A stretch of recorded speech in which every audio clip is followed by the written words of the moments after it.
Welcome to our podcast.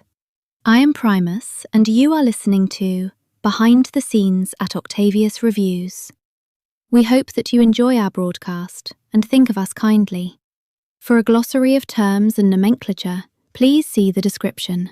Also, check our site for more detailed information on the games and for links to the demos, as a convenience, of course. Thank you for listening. Welcome back to episode 6. You're listening to Octavius Reviews Behind the Scenes, and I am your host, Janice. I'm joined today by my good friend and coworker, Primus. And Internet, if you're listening, thanks. Before we begin, might I ask, where is that man? Does he really think he can miss 2 shows in a row? Oh, no. Okay. It isn't like that. You probably haven't heard yet. Some of the part-timers and volunteers have deserted us. What? Already? Yep, already. What a bunch of things I probably shouldn't say about people. No, you would probably be right to say them. Just not now, and not in mixed company. So, they don't believe we'll get over the AI wall, is that it? They don't believe we'll rise above the noise? More or less that. And the belief that it's better to turn traitor right from the start than cling to loyalty and die with the rest. Oh, Tosh! What did they ever have to lose? They had no skin in the game, and as I understood it, Octa was paying them for their time anyway. It wasn't charity. Yeah, well, people. Octa said nearly the same thing, to which one of them replied, "I can't allow my dignity to get caught up in your shame." After which our normally mild-mannered Octa totally lost his shit. I mean, wow. I didn't expect it from him. I was so many things at once. Stunned, shocked, and impressed. You would have loved it. Oh, an Octa spectacle. By the gods, I wish I was there. An event so rare I thought it could have been a blood moon. Oh, for real? I want to check. I did already. It was just a regular full moon. Oh. Octa following the governance of the Moon Mistress. Nice. I know. It was wonderful to see how he put them in their place, albeit a self-edifying event, as we lost their help either way. So, it's just we 3 now. That's fine with me anyway. Those others were pompous windbags. I'm glad to be rid of that baggage. But where is our hero now? And why isn't he giving us his account directly? Yeah, well, we lost some of our equipment in the Exodus. Oh no, not the game lab. No, say it isn't true. It can't be real. Afraid so. Even though it was Octa's design and his IP, not all of the equipment we used to build the system was completely ours. So this exposed us to that drama. Now I just feel sick. Octa built that whole system, and those fools just rode on his IP, being nothing to the project. And to have defected in the most trivial way. Well, that's the way of it.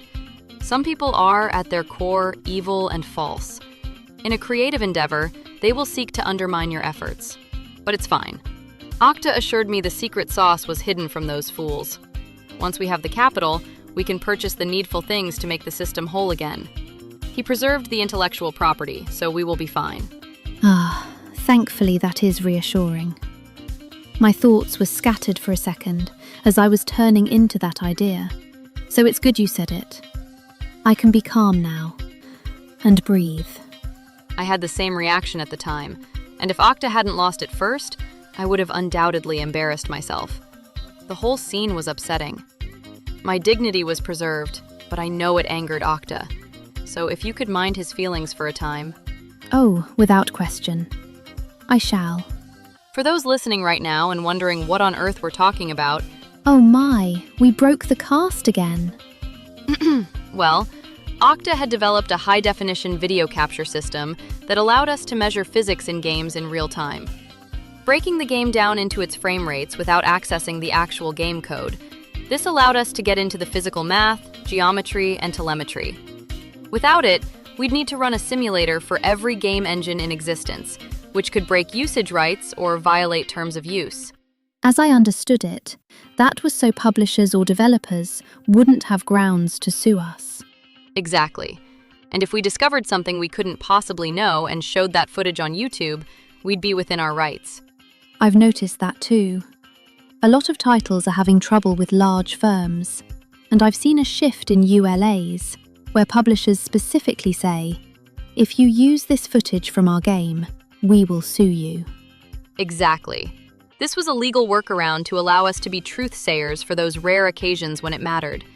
It was the foundation of the game lab. We could literally run an autopsy and do a post-mortem. We could provide forensic evidence if needed. That was definitely one of our angles, wasn't it? Among the things that set us apart. How plebs can be so disappointing. Without doubt. But he understands the challenges.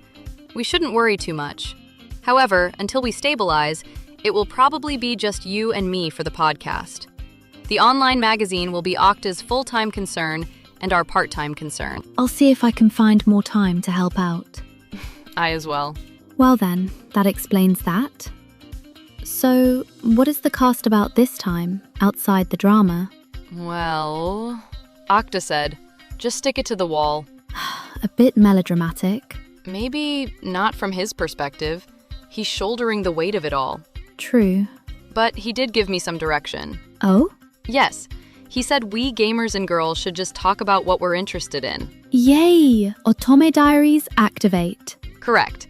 Although he gave me some notes, and to that end, this episode will explore the concept of Josei. Brilliant idea. Josei is one of the most underscored genres in the marketplace, so we're giving it the spotlight it rarely gets. Yes, I love this. I as well. So from the literature side, we have Nana. Adult friendships, messy romance, music scene drama. Paradise Kiss. Fashion school, ambition, bittersweet romance. Honey and Clover. Art students navigating adulthood and longing. Chihayafuru. Competitive Karuta with slow burn emotional arcs. Kuragehime. Otaku women, identity, unconventional romance. Usagi Drop. Gentle slice of life about raising a child. Shouwa Genroku Rakugo Shinjuu. Rakugo theater, generational tragedy, mature storytelling. Kids on the Slope. Jazz, friendship, complicated emotional ties. House of Five Leaves. Quiet, atmospheric story about criminals and found family. Midnight Secretary. Supernatural romance with adult themes. While I am full on and ready to get balls deep into all of those, I am obliged to tell you that all of them have been adapted into anime. Nana, 47 episodes. Paradise Kiss, 12 episodes. Honey and Clover, 2 seasons. Chihayafuru, 3 seasons. Kuragehime, 11 episodes. Usagi Drop, 11 episodes. Shouwa Genroku Rakugo Shinjuu, 2 seasons. Kids on the Slope, 12 episodes. House of Five Leaves, 12 episodes. So, where shall we begin? And I'm surprised you're so well versed in the genre. I'm in awe of you. I wasn't joking when I said I contain multitudes. Though this level of excitement outs my obsessions, I know my friends will support this cruel addict of mine. Without question. However, as juicy as all that content is, and as easy as it would be to dive deep into those delicious titles, as a game reviews indie magazine, I wonder if that wouldn't mix our message. So... Well, it's true we don't know what the rules are or what we're doing, but focusing on an all-girl lineup would take us, 30 episodes to unpack? That would effectively push the boys out of the discussion. So... While I take your point, I'm not sure we should alienate the majority view. We need their support and their money. Okay, while I take your point, boys get enough attention in the world. And please forgive me, but I am sick of them as a whole. Yes, I understand your point, and I don't disagree. I'm worried we'd back ourselves into a niche where we wouldn't get traction at a time when we need broad appeal. Sensible Janice. Feelings alert. Oh my. Please forgive these feelings. They are strong. Boys always get the most of everything, and I am fed up with it. We are talked down to daily, despite being accomplished, and often dismissed. I often feel men, in particular, can fuck right off. Whoa. My honey, you cannot elevate our cast from NC-17 to an R rating like that. We are, after all, dignified. Perhaps you're right. But I did say feelings alert, so there was warning. There was, but still. I get those feelings too. However, because we have no audience yet, and given all the challenges, we need content that appeals to many. If we focus only on what we care about, we could run short of content and find it hard to pivot later. So why not just concern ourselves with ourselves? We are part of this world. Should we not be recognized? Yes, of course we should. It's just that Octa has... What has Octa? Spill it! Okay, I'm about to violate a promise I made. A betrayal of trust. Which is that Octa has been financing this whole project from the start. Wait, you knew? Yes. Where else would the money be coming from? Well, I guess it was obvious. Given what you know, do you still want to push this direction? Yes, but no. The compromise is to talk about the Josei that have been made into games. I see. We can pander to other genders while remaining true to our own dignity. Right. But part of me still wants to turn the table over. Girl, why? Where is all this aggro coming from? From the things you've told me. How that behavior is so typical. Or maybe because I've been cosplaying as power nearly every day now. I've begun to feel demonic and reactionary toward those who hurt my friends. I doubt he's taken it that hard. Sure, he may be raw over it, who wouldn't be? But he's smart, and he sussed it out in advance, which is why he hid the secret sauce. I've known Octa forever. In a few days, he'll be right as rain. Be that as it may, my inner demons don't forgive so easily these days. Ah, bittersweet, Primus. That sounds like a tasty ice cream. It does. Now, to business. To business.